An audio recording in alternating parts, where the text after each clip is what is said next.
I love this. I recently got it from the Dollar Tree. Look at this. This is the best thing right here. You just open this up if you want to fill this with water. But today we're going to be filling this with Pine Sol. You can also get this from the Dollar Tree. This little bottle makes over 5 gallons. But today, tough jobs use full strength and rinse immediately. I would consider today's job a tough job. I'm going to go full bore with mine, but you definitely can choose your level of concentration. But look at this. Just filling it right on up. This is amazing for $1. Now make sure you give yourself a little room within this container. Spill proof. This is awesome, especially if you have kids or animals running around that likely get under your feet. In you go. I'm so excited. We're making magic happen today. Woohoo!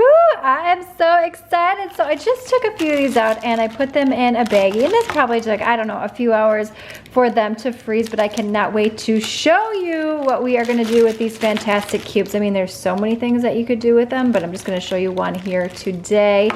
In your sink, if it's smelly and gunky, a great way to do this, whether you have a garbage disposal or not, is just to plop it down in there. And as it melts, it's gonna make its way through your drain slow and steady, thus killing all the bacteria in there, which leads to the smells. If you have a garbage disposal, this is an excellent way to sanitize your garbage disposal and sharpen those blades. Kills 99.9% of germs. Let's get this baby fired up right here.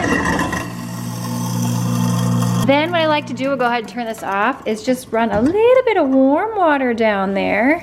And if you had any gunk on your blades and inside the garbage disposal, the ice is great at moving that all around. It's like Christmas in your drain. Now I do have these on hand. It's called Plink Your Sink, and this works great. However, I prefer this method, and it's way more economical. Oh, sad, I'm almost out because of all the fun that we've been having with Pine Sol around here. Now just be sure to clearly label your Pine Sol ice cubes as not consumable. That would be very, very dangerous. In fact, if you have a freezer, garage freezer or something like that that you could put those in, I would recommend it. Ooh, this is so fun to refill this baby. Yes. Now, if you're wondering why you should put Pine Sol on a panty liner, click the video on screen now, thumbs up, subscribe, and I'll see you, my friend, in the next one.